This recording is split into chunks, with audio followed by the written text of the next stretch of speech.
It's a beautiful day, and I bid you warm welcome to the studios of Poly TV Ilaro. Today, Monday, the 1st of June, year 2026. This is a new month, this is a new week, and I say, congratulations, Nigerians. My name is Femi Afolabi. It's time once again for newspaper review and analysis. My guest is here seated, Mr. Simon Fakeye, the publisher. Mr. Fakeye, the public affairs analyst, and of course, he is a journalist. You're welcome, Mr. Fakeye. Good morning. Happy New Month. Well, same to you as usual. Well, as the program dictates, we're going to take a review of major headlines in some of the newspapers that were published today. And of course, the discussion, when we are talking about the headlines of the newspaper, they were centrally on what is happening on the insecurity in Nigeria. And let me give a random reading of the headlines, as it were. The Tribune today says, Oyo abduction, Tinubu approves recruitment of 1,000 forest guards. And while Tribune writes like that, the Punch says, Oyo abduction, NUT strike begins as Tinubu sends 1,000 forest guards. And this contrary opinion, or I should say conflicting information. One newspaper said Tinubu sends 1,000 forest guards, while another one says Tinubu approved that Oyo State government should recruit 1,000 forest guards. Whether it is fresh approval, whether it is sending already trained forest guards, what is your opinion? I think as at now, it is getting late to rescue those children in the desert. Well, you've raised two topical issues.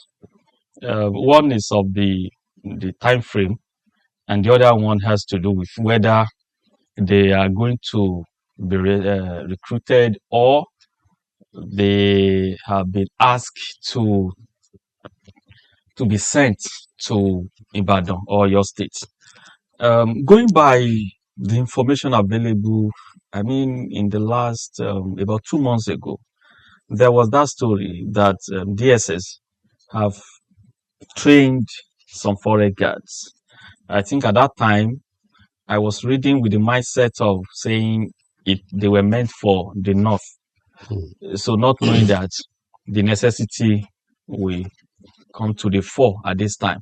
So the contradiction in the two headlines, I think it has to do with, I mean, from my own opinion, that perhaps both are saying that the forest guards has been recruited, have been trained, and they were waiting to be deployed. Now that the president have ordered or directed that they should be ordered, deployed. So let's assume that they are to come to Oyo State for Governor Seyi Makinde to accommodate them into the system, to manage them, whether in the name of recruiting or whatsoever.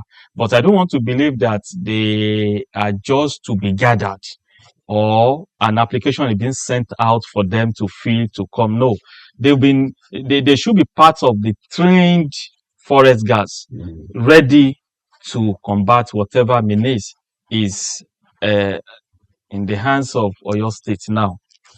So we'll be waiting for the further directive rather, maybe today or tomorrow. So on the issue of the timing, well, it's late already.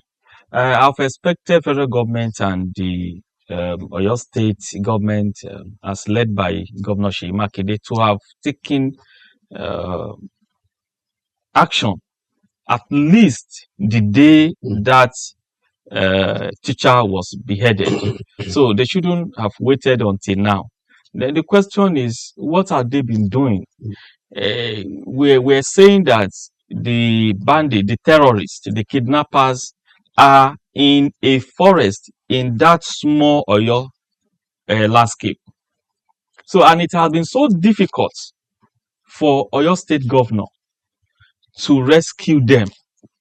Now calling for, not backup this time around, but military operatives from the federal government. that the soldiers and others should come and rescue them. So the question is, what has the governor been doing with the resources, the security votes given to him all this while? So it means that the governor, the state, does not have any security architecture, any strategy. I mean, for issues, situation like this, these are not being the fault. The people have been raising alarm over the months, years, that there's possible attack by insurgents in this area, particularly the Osun, Ondo, and Oyo. And I think the governor will remember that, was aware that during the last month or so, the mediator between the terrorists and Nigerians, the Sheikh Gumi of, of the world, visited the state. So is the governor telling us that his security report did not hint him of something like that? Or what has been the duty of his aides, who cannot come up with the reason why Gumi has visited Oyo State, or the post report, that what happened thereafter? What you see, it's just that it's telling us that the governor is not effective. The governor does not have his ears on ground. It means that his cabinet are not working. If after the visit, then this terrible thing can happen. Now, does it mean that the governor have not been relating with the people of the community to guide him on how to move, what to do? Up till now, the governor is waiting for federal might or federal security to come around.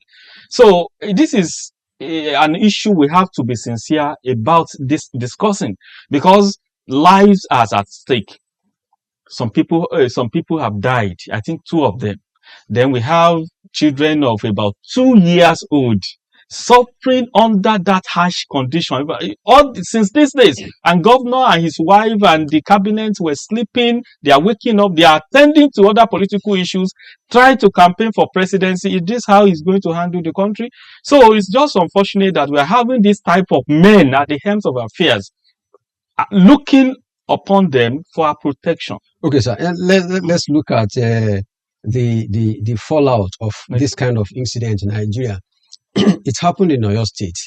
We are shouting that this is a sour commentary on our beliefs. Yes. It happened in Kwara State. Yes. It happened in Plateau State, and of course Benue State. And very many states in Nigeria. The only excuse those chief executives, the governors of those states, have been given was that they are not of course, the constitution said they are the chief executive officer of their state, but they were saying they are not in control of even the police, because the command of the military and the police were centrally in Abuja. Of course, they are the chief security officer on paper in their various states. They don't have the direct authority to command all those the military chiefs and police chief in their domain. Isn't this an enough reason for a thorough constitutional review to give adequate power to the chief executive of states, at least to be able to give directives? This is political statement, sir. Yes, they can say that the directive to police or whatever has to come from Abuja, but that security vote is for what?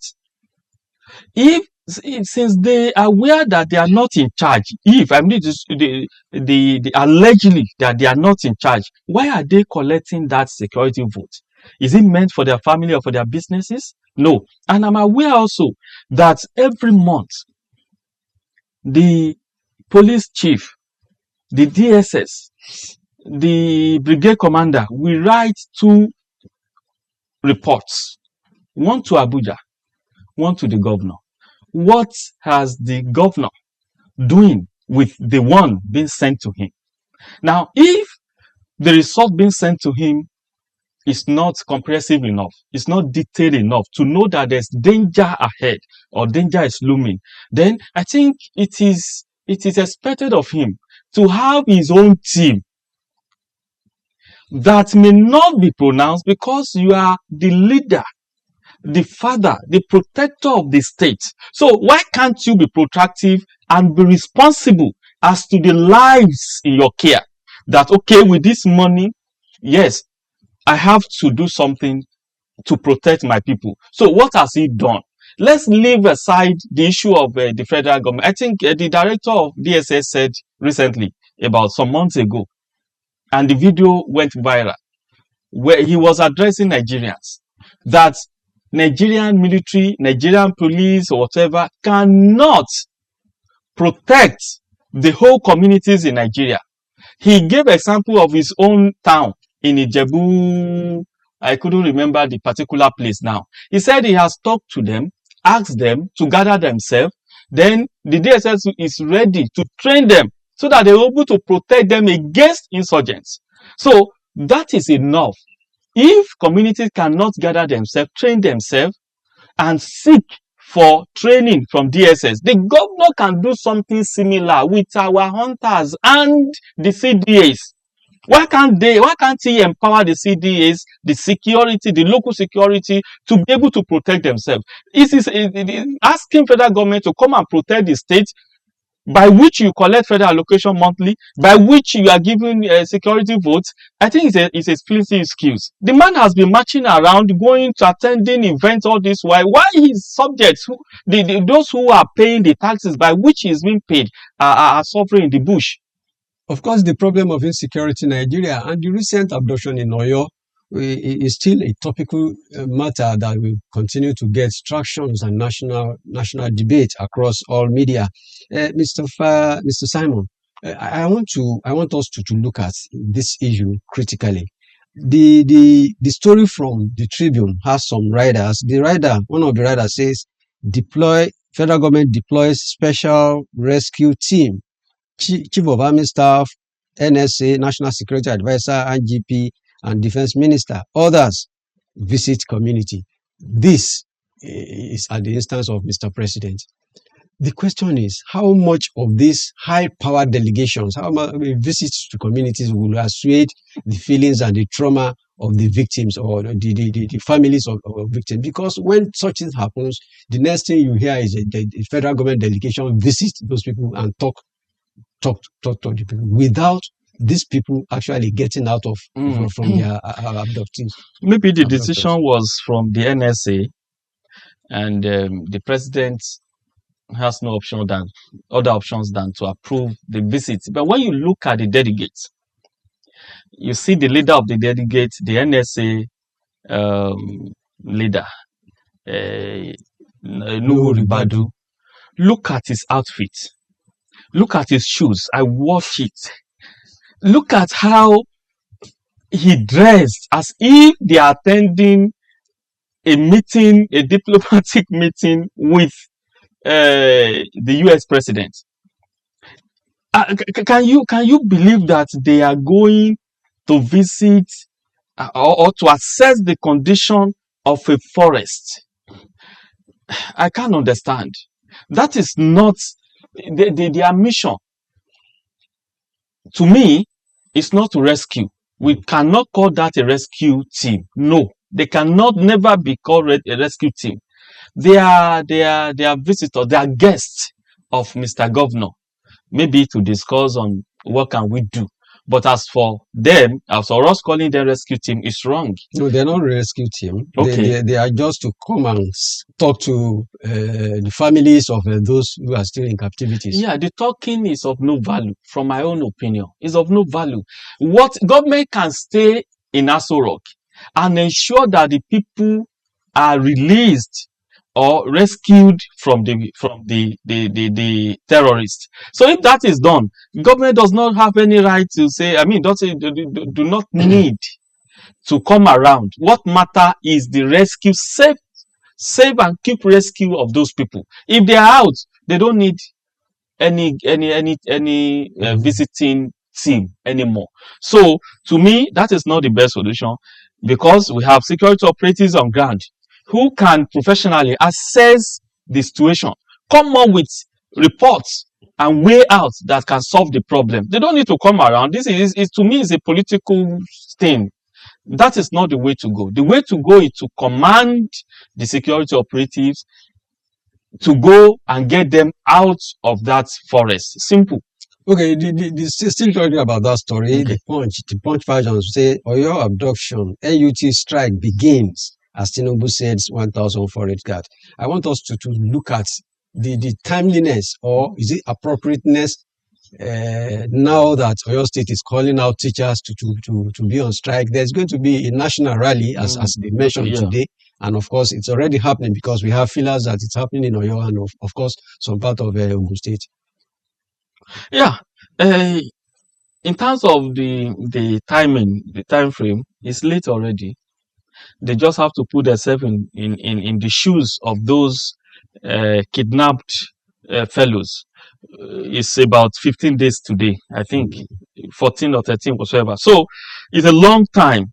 The protest is overdue. What have they been doing? At least since the day one of them was beheaded. So they were still thinking that, or hoping in the governor that he would take action. No, that leniency is too much for lives, precious lives, breadwinners of families. So protesting today, well, God will make it valuable. And just like the governor is asking them not to. Now they've started the protest, then the international community will realize that Nigeria is in problem. Maybe there could be a helping hand, but I don't see that way. Everything lies on the government of Oyo State.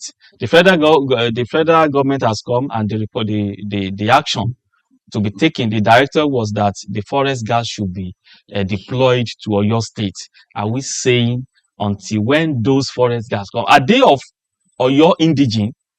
Because why the forest guards and the state police are being are being asked to take the front line is that those people will know much of the terrain. State police, most of them will be indigene that will know how to navigate the territory. But now that forest guards are coming, from where? Are they from Abuja? How much of the territory, the forest, the bush, they will know. So everything is going back to the governor and his people. The cabinet, what are they doing to protect the people who voted them in? So will they still be looking and be, now that the terrorists have asked the governor that they want to see him all alone? So that's sending the wrong signal. But politically, this is the system. We just have to be reserved on some comments so that we will be hitting up the polity unnecessarily. Well, we know for sure that asking Governor Seyi Makinde to come and discuss or negotiate with them directly is not the first time. We know that's their operation, part of their operation. It happened severally in Katsina State, and in fact, we had pictures of the former governor of Katsina State. I'm talking about Masari. Okay. Masari. He negotiated, he discussed with the terrorists and bandits, and in fact, he even took pictures with them when such thing happened. So when they had it good, then they believe, okay, that is the practice. We can negotiate with the governor. God knows. That's serious. God will show us how to move ahead. We're moving away from insecurity. Let's go to the Vanguard newspaper, and Vanguard today says, education, medical tourism drive foreign travel spending to $6 billion. Education, medical tourism drive foreign travel spending to $6 billion. What this newspaper is saying that as of today, Nigerians are still seeking the education abroad. And of course, when you talk about seeking for health, for healthcare, people, those who have the means, they are quick to travel abroad for not relying on what we have in Nigeria. So the totality of their journey, of their trip is $6 billion. That's supposed to stay within our economy. Okay. What is the way forward for Nigeria? The way forward is the restructuring of the country. On the health sector, on the health issue, no, there's little we could say about that because the front horse, Eshinwaju, so our political office holders have see foreign other countries as the basis of the country where places where they can get professional and better health care treatment. So, and every other wealthy individual, we have to go there to seek the best treatment. On the issue of education, our people, we all know, we are aware that they use this as a cover-up. So it is the same root of a Japa syndrome. And so they are using the easiest route. The easiest route is that education. So just fill application for your master's, for your first degree, for your PhD, then foreign country is ready to admit you. So it boils down on our economic situation in this country until there is proper restructuring, until there is proper welfare package for Nigerians. There's something they call HDMI. HDMI focuses, it has education as one of the basic criteria and the welfare of citizens. So when you look at the table where Nigeria is positioned, it's so bad. The HDI index of the country is bad. And it's because the leadership of Nigeria don't see Nigerians, the citizens, as their source of wealth, as in how Yoruba will put it, pé èèyàn láṣọ mi, and for the networking, this pyramid thing, they have somebody at the top, then they follow that pyramid, the triangular something. So that is the symbol of the HDI. You have to put people first. When a government puts people first, then definitely the more the people get wealthy or they create wealth, the more the country flourishes. So, but the country, Nigeria, is not placing its citizen first. That is why the country will continue to have problems. So the students and the old ones seeking foreign education is because the economic situation in the country is bad. So until Nigeria realizes that fact and try to put certain things in place, then people can stay in and pursue their education.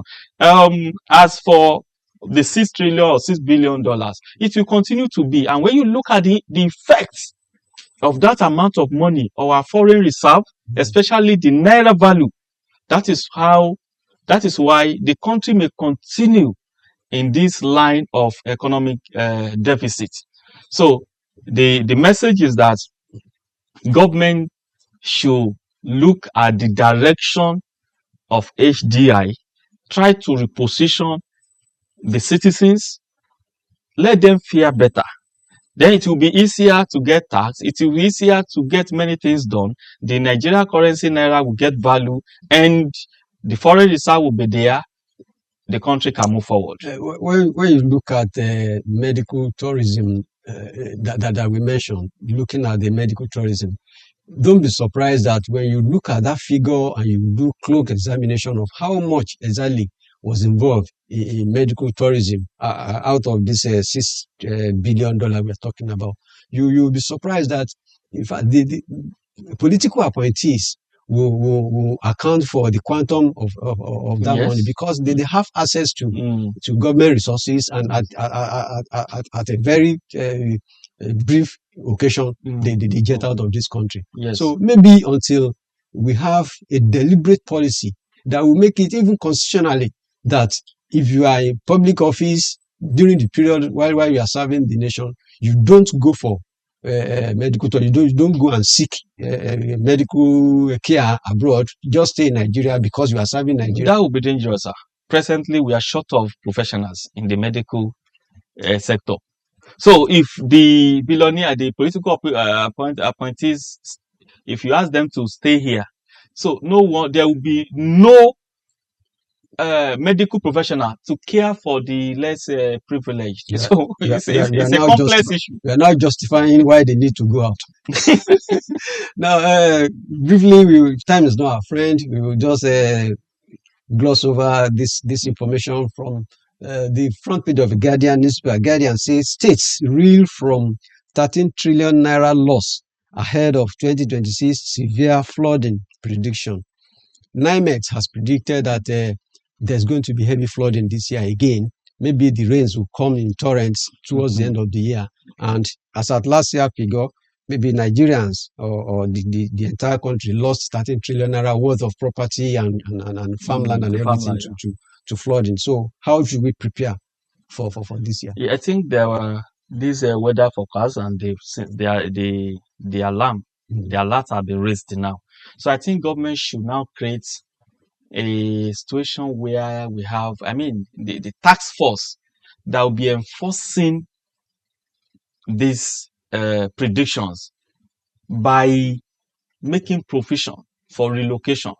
Now that we know those places, those zones prone to this flood, maybe farmers in that area should be relocated to elevated places. Maybe residents in that area can also, if not be able, if they cannot relocate them, they should fund construction of drainages and dredging uh, uh, waterways for for those areas, so that there will be, if eventually there's flood, then it will have an arranged, a constructed pathway to go into big rivers or ocean, so that it won't have much effect.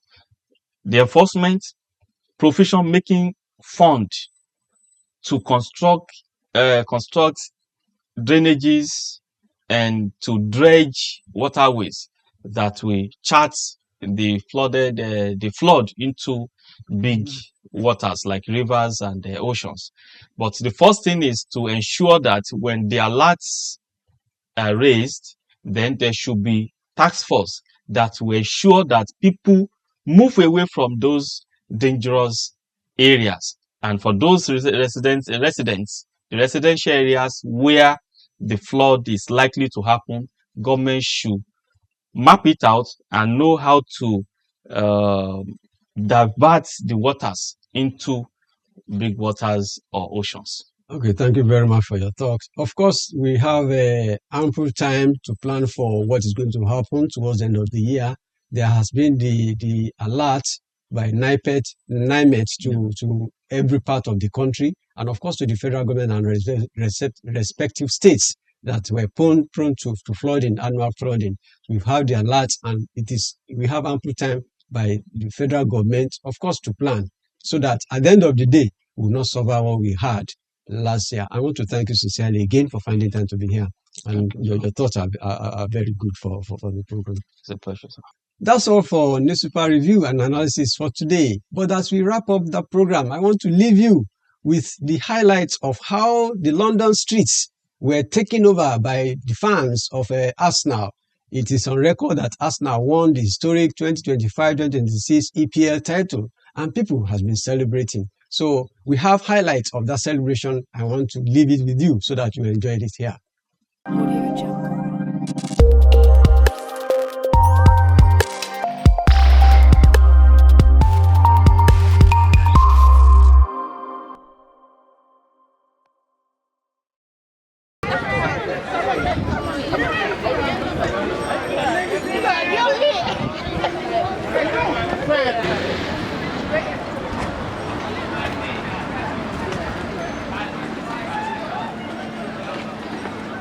Oh, look, we're here. Oh, this is crazy. Where are we? You are here.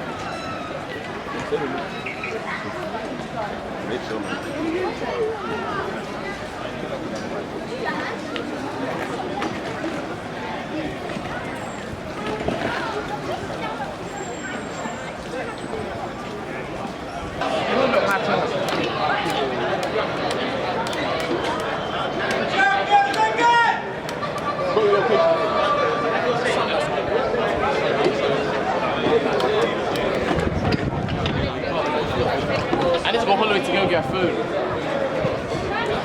And I don't know how to get there. And there's no connection. Just see. Oh, would you like Fuck it.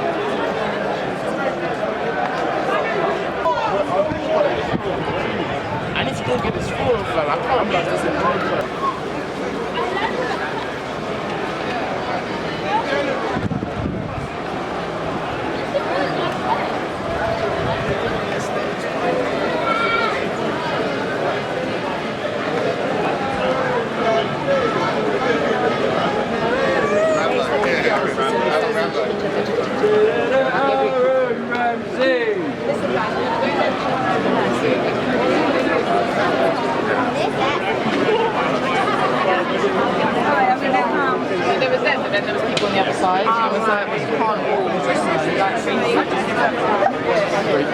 Sorry.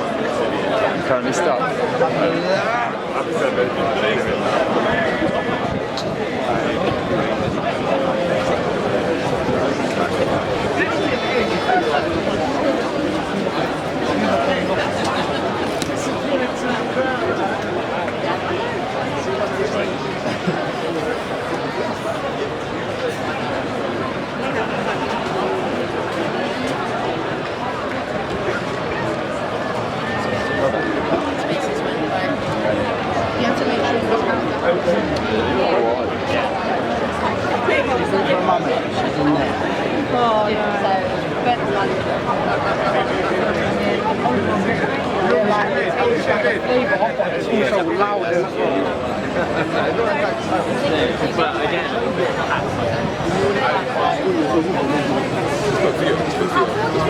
All the spaces in the 5 mile spot.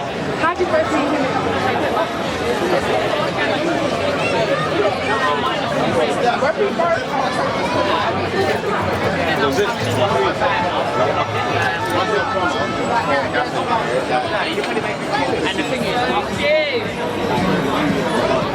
Yes.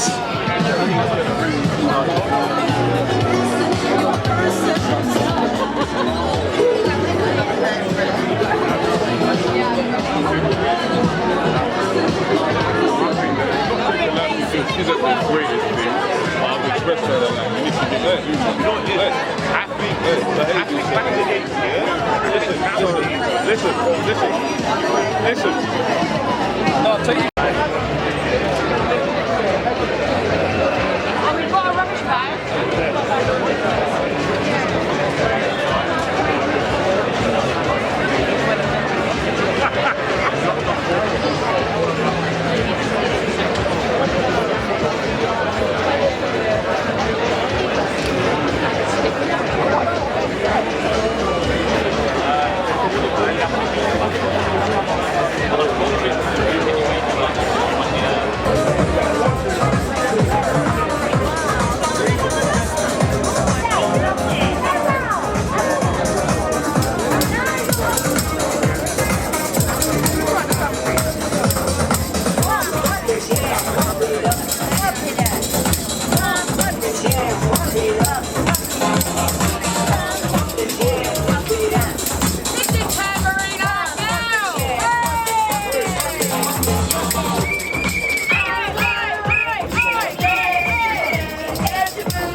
Arsenal!